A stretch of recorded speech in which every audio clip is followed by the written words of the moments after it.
All right, so let me start first of all by focusing a little bit on what happened earlier this year, and I'm going to frame my talk around U.S. politics, but have some make some references to what's happening internationally, because I want to try to show how the crisis associated with displacement and repression against migrant and refugee peoples, transnational workers, et cetera, is part of a global crisis of capitalism and a political crisis in terms of how states are responding to it. So let me start with this picture, and this is a picture of Trump and Biden at the border. This was earlier in this year, and they made these dueling border trips to showcase basically how they're going to outflank each other from the farther right and be more antagonistic towards refugees, migrants, displaced peoples. And so this slide kind of captures what I characterize as a kind of significant convergence between the two capitalist parties around the politics of migration.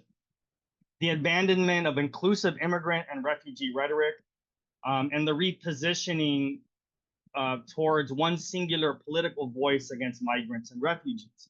And I would say that in one way this marks a crisis of bourgeois ideology, a way of actually talking about migration as if it were something that could either be part of the life of U.S. society in terms of like a role for immigrants, right? A nation of immigrants, and this idea of repressing,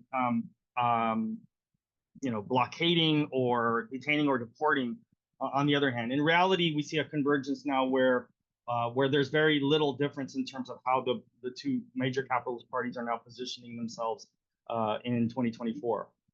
No longer are there viable solutions to the deep crises of U.S. capitalism and imperialism afflicting society.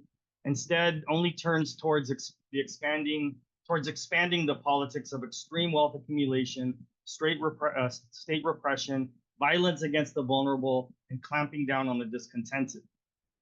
This politic of degeneration is symptomatic of a larger process taking place, not only in the United States, especially in the United States, but also in other capitalist nation states, and especially in the imperialist centers of the global economy. The capitalist politics of displacement and violence have gone international along the seams of the global imperialist system. Neoliberal and neo-colonial capitalist restructuring, creating extremes of wealth and poverty, trade policy impositions, and international debt inequalities, imperial warfare, neo-colonial intervention and occupation, state violence, climate catastrophe, and other forms of political violence are inducing and orchestrating unprecedented dislocation internationally.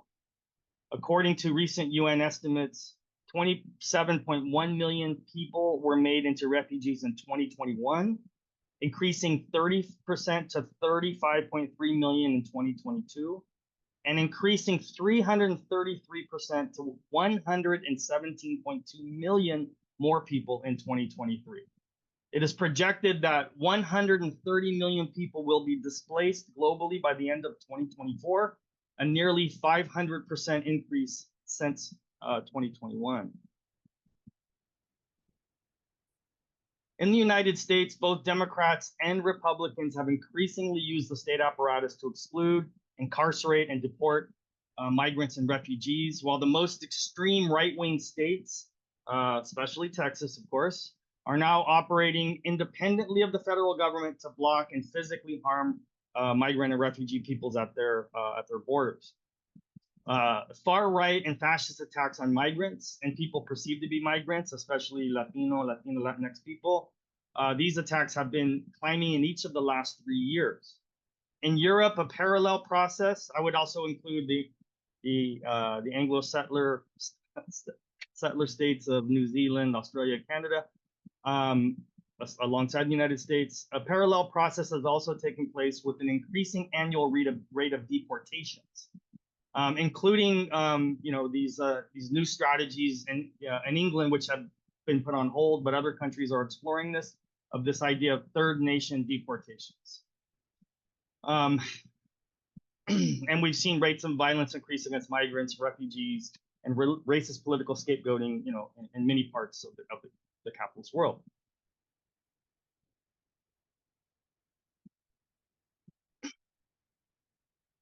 In this context, the crisis of capitalism and bourgeois ideology and the suppression of the left is opening space for the far right to climb into power in different parts of the world on the backs of refugees and displaced peoples. Far right and fascist political movements and parties are gaining power across the capitalist and imperialist centers across Europe, most notably in France, Germany, the Netherlands, and Italy, and are building organizational capacity for social mobilization and political action in other countries, and orchestrating political violence and otherwise attempting to reframe the vigorous defense of capital and empire through repression, exclusion, and control of the migrant and refugee population. The victimization of migrants and refugees also takes place in the context of recurring capitalist crises and neo-colonial and imperialist rivalry and conflict in different parts of the world. Displaced people are disproportionately classed or reclassed as workers, though, through incorporation into the economies of the capitalist and imperialist powers. Although what we've been seeing in recent years, especially starting in the United States, is that these workers are essentially being integrated into the economy without bestowing citizenship, civil, or labor rights. Displaced workers are comprising a larger percentage of the working classes in capitalist economies internationally. Like I said, especially in the capitalist and imperialist centers, due to increasing labor shortages. So there's a kind of a contradiction going on. For instance, the foreign-born working class accounted for 18.6% of the total U.S. labor force, and disproportionately is concentrated in the lowest paid and least unionized sectors of the economy. In Europe, the number is smaller but growing. In 2023, 27.3 million non-citizen migrants were employed in a European Union member economy, representing a total of 6.1% of the population. But this rate has been increasing each year, with the highest national percentages increasing in Germany, Spain, France, and Italy.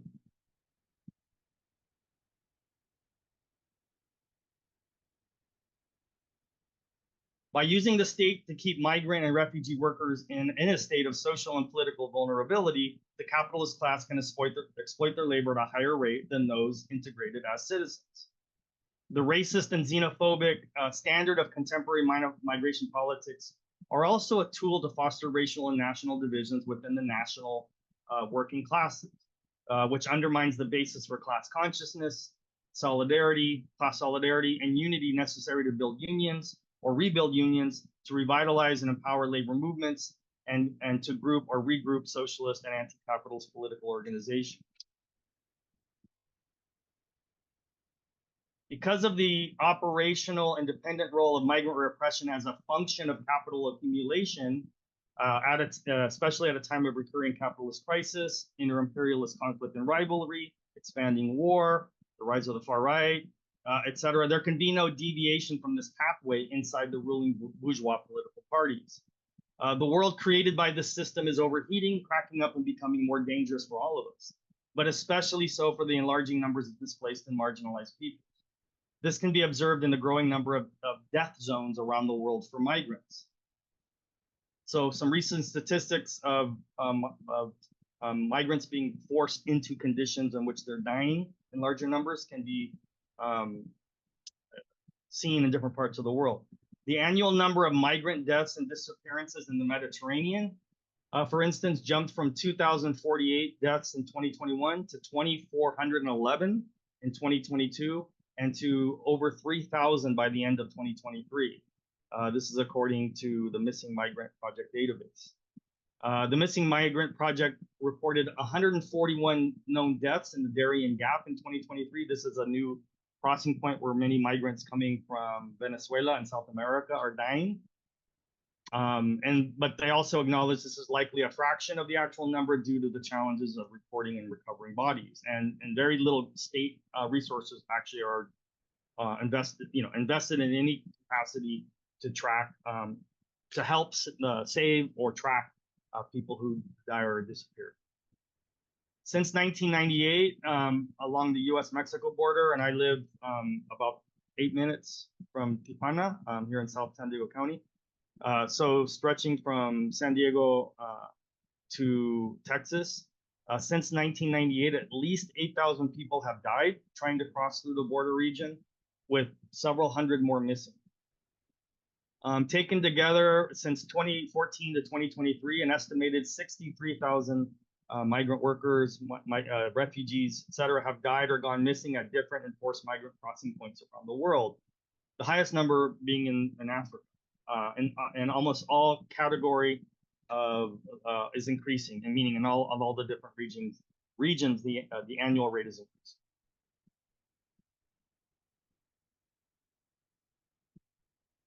Okay. So establishment immigration politics in the U.S. have, like I said, reached a significant departure, in which this convergence between the Democrats and Republicans is now on full display. Both parties have been shifting the political center of bourgeois immigration politics to the right, with the far right working through the Republican Party, now completely in charge of immigrant politics, the narrative and approach of immigrant politics in the United States. This cycle of convergence, I would argue, historically started, especially in this epoch. It started in the early 1990s during the Clinton era. It accelerated under, it continued under Bush, accelerated under Obama, is now, and of course, continued with Trump, and is now reaching this new crescendo under Biden. Politically, the Democratic wing of the ruling class has been in a position to actually determine the trajectory of immigration politics. Under Obama and Biden, for instance, there were opportunities to actually pretty significantly change the course towards legalization, towards reform, towards path to citizenship, et cetera, especially in 2008 when Obama had a supermajority. And then in 2020 when in Congress, and when 2020 when Biden controlled not a supermajority but a significant majority in the House, in the Senate and the House, and then of course that was lost in 2022. But the point is that both of these presidencies specifically campaigned on legalization, a moratorium on deportation, basically using the rhetoric of dismantling the state repressive apparatus, or at least diverging from that in order to create a new amnesty modeled on that of the 90s, the late 80s and 90s, when several million people were able to attain legalization status. But they didn't do that. Instead, they went the opposite. They buried very quickly their campaign promises and set about expanding and accelerating the creation of the state repressive apparatus against migrants.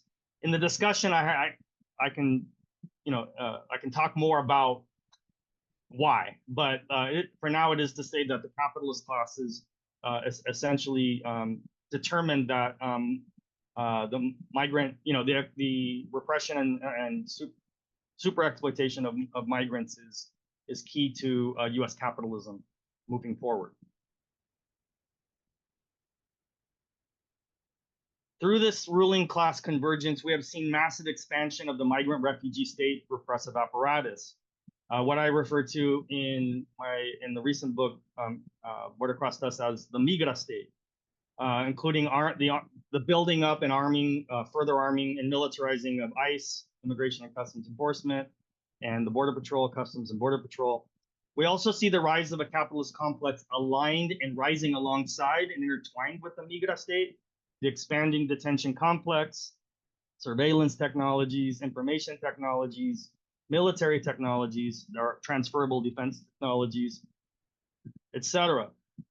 Based on the rigorous defense of the interests of U.S. capital at a time of increasing competition, war, the decline of U.S. imperial potency vis-a-vis its competitors, significant sections of the ruling class, I would argue, have been moving to support Trump and his effort to mobilize a larger reactionary base in society, using anti-migration politics especially among the petty bourgeois and the reactionary and demoralized sections of the working class.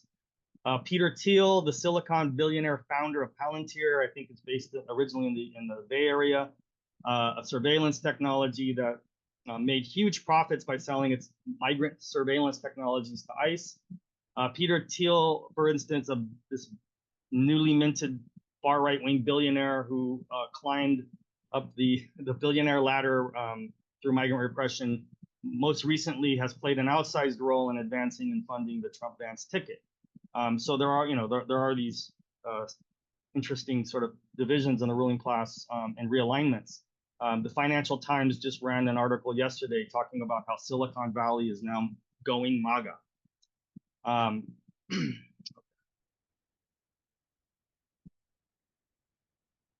Nevertheless, the main unifier of the parties on migration politics is interconnected through its capital export and investments, especially south of the border. The North American Free Trade Agreement and the US-Mexico-Canada Agreement, the same thing, just expanded from Clinton through the presidencies I've already identified up to Trump. And I would also say, further trade agreements into Central America and the Caribbean. These quote unquote free trade agreements, which are really capital export agreements and corporate, essentially the rewriting of rules for the operation of capital in other countries that give them free reign. These have converted, for instance, Mexico into one of the most quote unquote open economies in the world when it comes to rights for international capitalist investment. Short version of this is the crisis of Mexican capitalism in the 1980s led to a US-imposed radical restructuring of that economy, including the rewriting of the country's constitution, which coming out of the Mexican Revolution of the early 20th century, set up a nationalist, developmentalist kind of capitalist economy model for Mexico. And so in order for the free trade agreements the pro-capitalist agreements essentially to be implemented, there had to be a radical restructuring of the Mexican Constitution. If we wanted to go deep into the sort of history of this, it actually led to a major political explosion in Mexican politics, civil war, and a lot of crises that have stemmed from them since then as part of this sort of neoliberalizing and opening up of Mexico to foreign capital. And of course, out-migration as a result of that. So today, there are few restrictions on how capital can operate in Mexico, with the ability for US capital to have 100% ownership across almost all industries, with only some limitations now in oil and energy. US is the largest foreign investor / owner of Mexico's economy, reaching 130 billion in investment in 2022, accounting for that year for about 35% of all foreign investment. The North American Free Trade Agreement, US-Mexico-Canada Agreement, has created the world's largest free trade area, which today has 442 million people and a combined gross domestic product of $15.4 trillion. And I would argue that it's fused the economies in various ways, including interconnecting groups of workers across different industries across the border. And so this is concealed, but US capital concentration in Mexico, US-based enterprises now operate horizontally, integrated through cross-border operations, where much of the trade coming from Mexico into the US is from US-owned operations in Mexico. And this is essentially how US capitalists make a lot of profit, is by setting up factories within Mexican borders. Then they affix the Made in Mexico label, and they pay essentially zero taxation or zero duties on the large number of products that ship across the border. And this is making so much profit. Essentially, it's like $750 million to $1 billion a day in commerce move across the US-Mexico border, that this is making so much profit. Like right now, the US, inside the US capitalist class, they're calling it the Mexican moment. Because low wages, non-unionization, rising productivity, all of these factors are creating gigantic profits. And so this is predicated, maintaining this model is predicated on keeping the country separated, keeping the workers divided, and keeping workers, especially in Mexico, under conditions in which it's very difficult for them to organize unions. I can't see my time. Can you tell me where we're at? You've got about 4 minutes. 4 minutes, okay.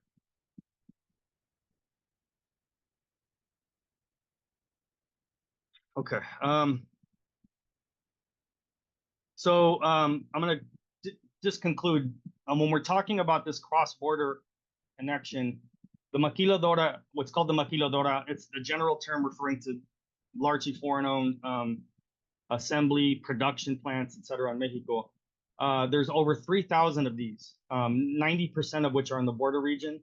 In 2023, there were 2.7 million maquiladora workers, with 1 million of these workers just living in border cities like San Diego, like in Tijuana or Ciudad Juarez or Nogales or many others. And maquiladora employment now accounts for 1 out of every 2 formal jobs in these 12 major border cities from California to Texas, and 1 out of 10 jobs in all of Mexico. And so I'm going to skip the rest of that. So just to illustrate the point of how much these economies have become integrated, but also at the same time how important it is to keep them separate and to keep Mexican workers subordinated in Mexico and migrants in the United States.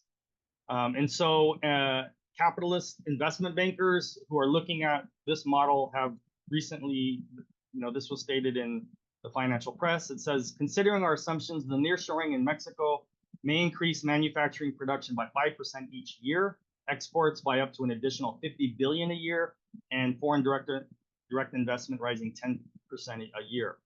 And so there's big money to be made here. And that's why the capitalist class is so, I would argue, unified in this model of border enforcement and migrant repression. Okay, so let me conclude. I know I'm out of time here.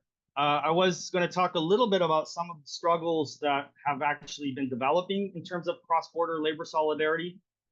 Workers in Mexico, there's several new union movements, independent union movements. I should say the NAFTA model has ground down, and the political repression within that has ground down authentic unionization in Mexico to less than 1%, one of the most unorganized or disorganized working classes where it used to be much more organized. But now there's these independent unions that are organizing in the auto industry. Mexico now has half of all the auto workers that make virtually all makes and models of major international cars. They have nearly half of the auto workers in North America. So much production has been established in Mexico that workers there have this tremendous power. So they're building several independent unions in the maquiladoras, in the auto industry, and others. And there's some indication of some support coming from the United Auto Workers, some support coming from the AFL-CIO, but far too little that compared to what is needed. So I'm gonna conclude here. The struggle of migrant workers in the U.S. reached its height in 2006 with, I don't know if probably most people aren't old enough to remember this, I don't know, but there were mass marches of up to 3 million people. In 2006, here in San Diego, we had the largest protest in San Diego history at 100,000 workers calling for amnesty and to oppose anti-immigration policies. The response of this several months of immigrant worker-led class struggle was followed through by several years of state repression. Under Bush and Obama, there were several hundred workplace raids that targeted, detained, and deported what I would characterize as the vanguard of this labor upsurge, 2005 to 2007. And then we see as a result, the further expansion of ICE and the Border Patrol, across the border and into the interior of the country. And this is a way of understanding how ICE, Border Patrol and ICE serve as almost like an army of occupation of migrant workers at the border and inside the United States, because their memory of that upsurge in class struggle is very threatening to this model. And so yeah, as we enter into the turbulent next few years, we will see the attacks on migrant transnational workers increase. especially as the various economic and political crises of capitalism will undoubtedly create more instability, privation, poverty, and inequality, and increase the conditions for more state violence. As we have seen also since 2006, there will also be the conditions for new forms of resistance and class struggle that take shape. Immigrant rights struggle I already talked about has also manifested itself in other types of struggles where migrant workers are at the forefront. Here in San Diego, they're at the forefront of the tenant rights movement, which I'm part of. The Black Lives Matter struggles, of course, the Occupy and Arab Spring uprisings, the new union upsurges, the Palestinian liberation struggle, lots of from small to large examples of various types of resistance and revolt that are going to be surging, that have happened and are going to continue to happen.